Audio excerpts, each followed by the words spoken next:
Good evening, friends.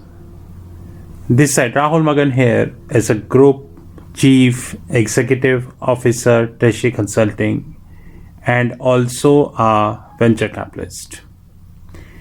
As we speak, Treasury Consulting is a multinational headquartered group based out Singapore.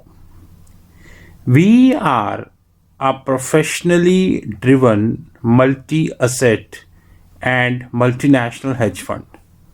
By multi-asset, I mean we cover variety of asset classes, which includes precious metals, palladium, platinum, agriculture commodities, foreign exchange, your equities, and many other asset classes. By multinational, I mean we cover our exposures at multiple locations, which includes United States, Europe, and Asia Pacific region. But like I repeated almost in my all videos, and I am repeating again that we are a proprietary hedge fund. By proprietary, I mean to say no third party. I repeat, no third party can invest capital in our fund.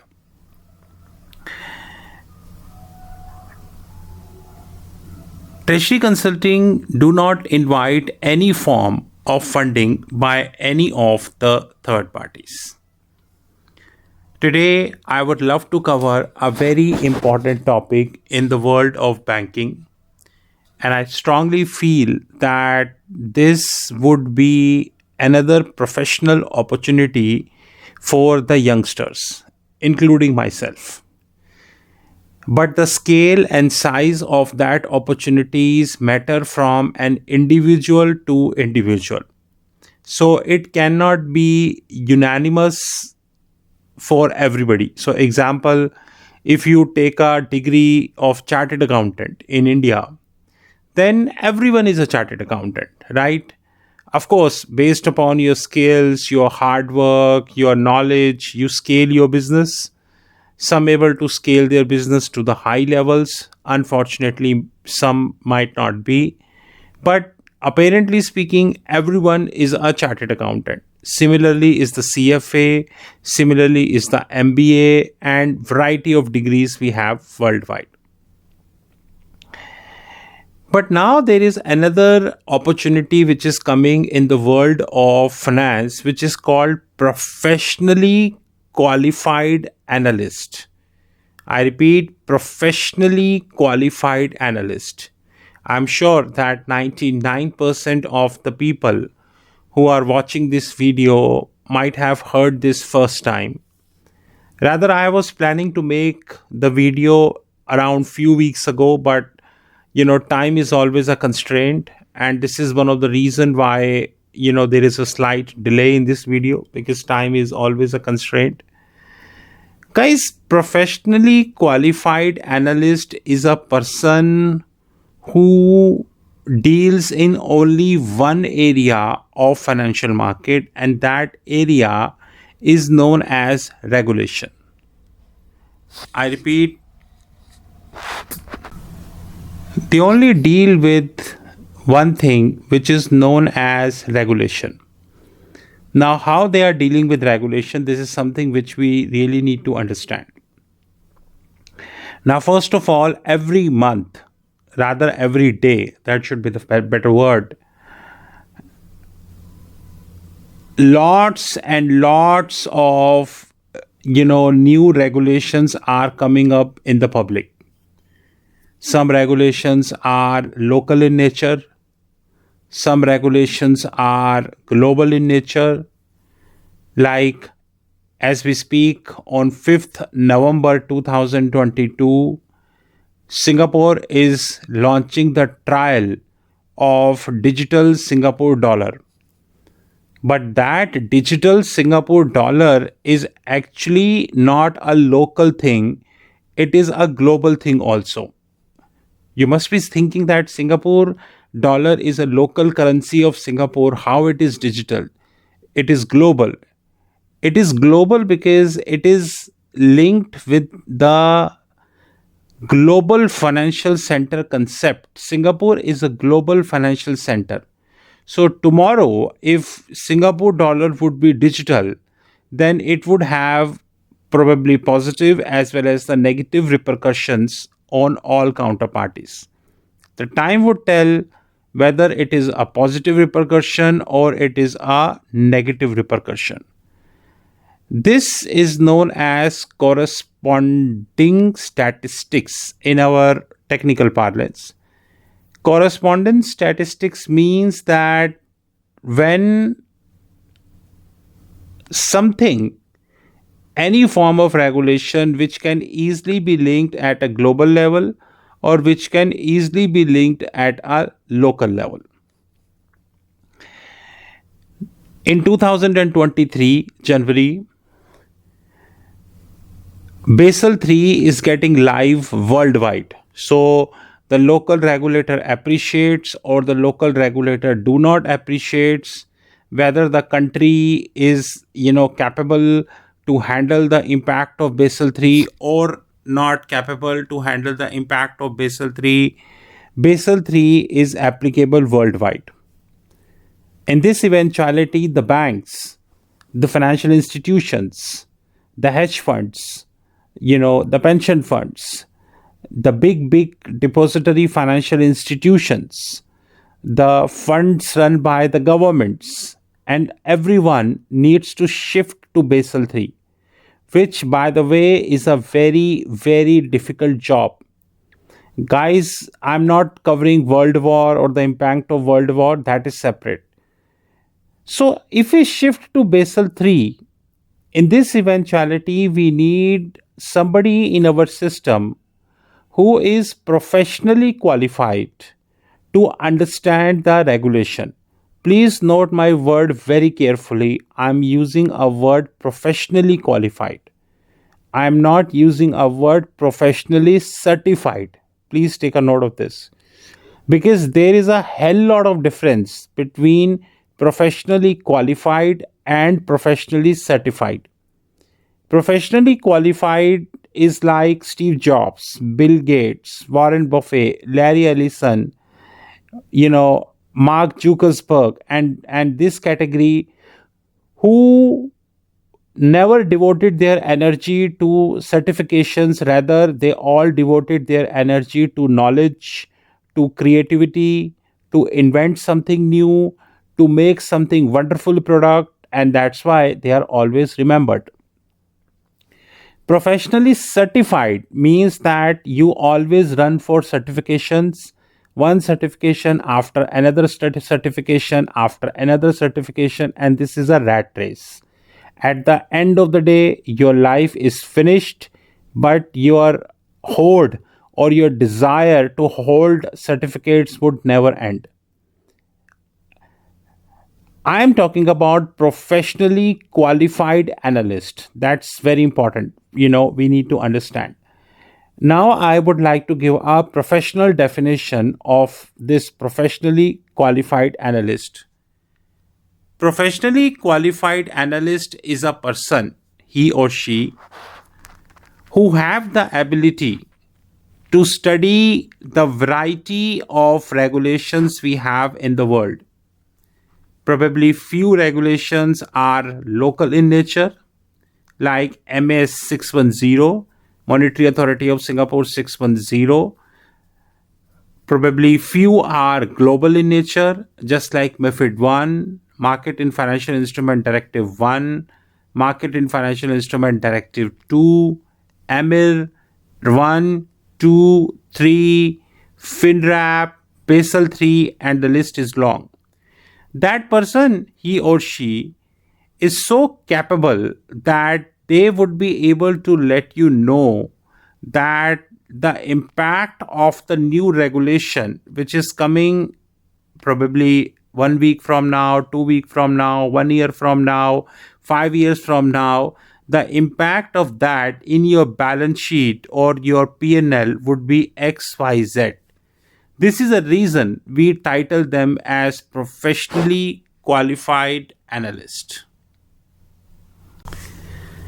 The roles and responsibilities of professionally qualified analyst is really very long, comprehensive in nature, and one should not expect that roles and responsibilities are just few lines or probably one or two paragraphs.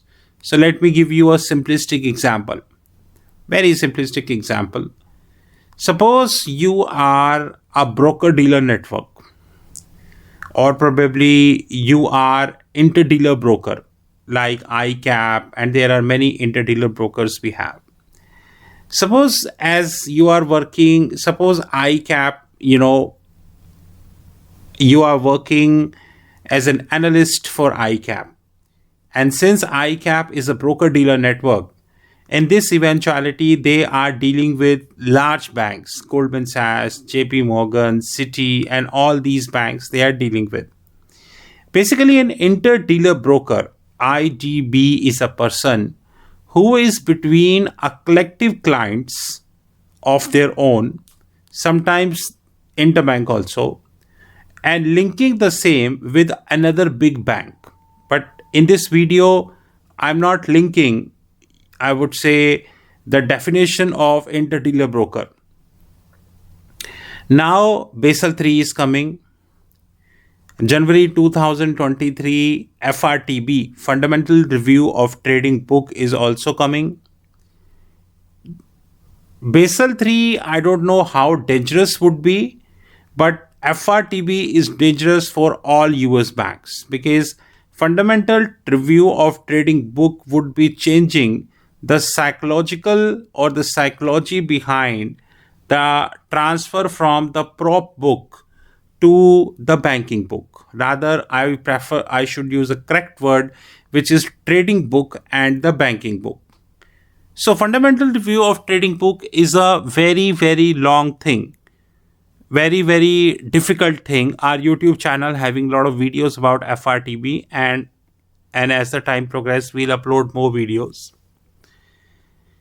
Now you need somebody in ICAP as an interdealer broker to understand the impact of Basel III in your P&L and the balance sheet.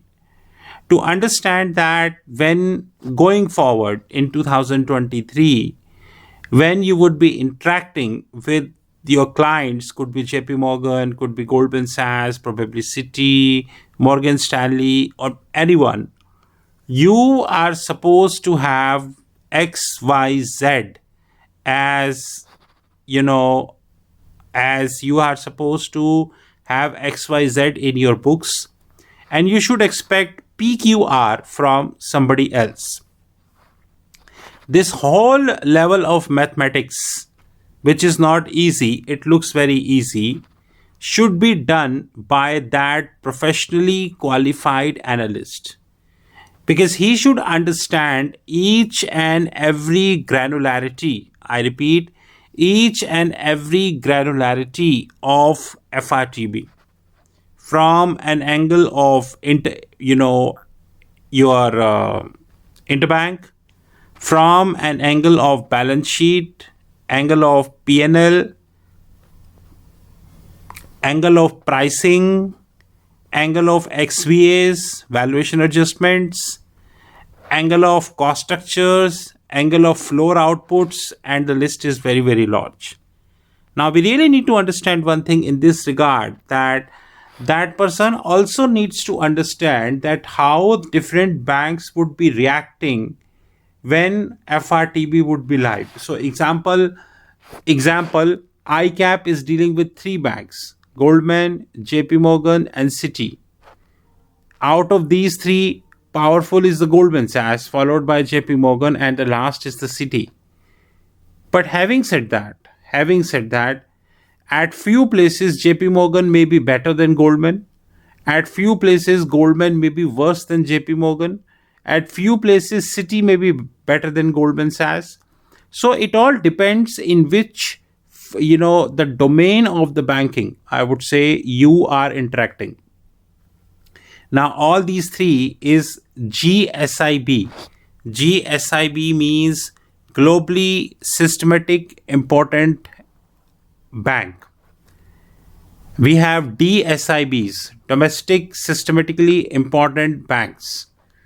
Now, there are various buffers because the regulators worldwide after 2008, though on paper they learned much, but practically they learned nothing. They have many buffers for their respective, these big banks. And there are many countries like Canada, we have countries like England, those who have local buffers, which means these buffers will only apply. Example, Goldman Sachs operate in London, England as a whole, you can say.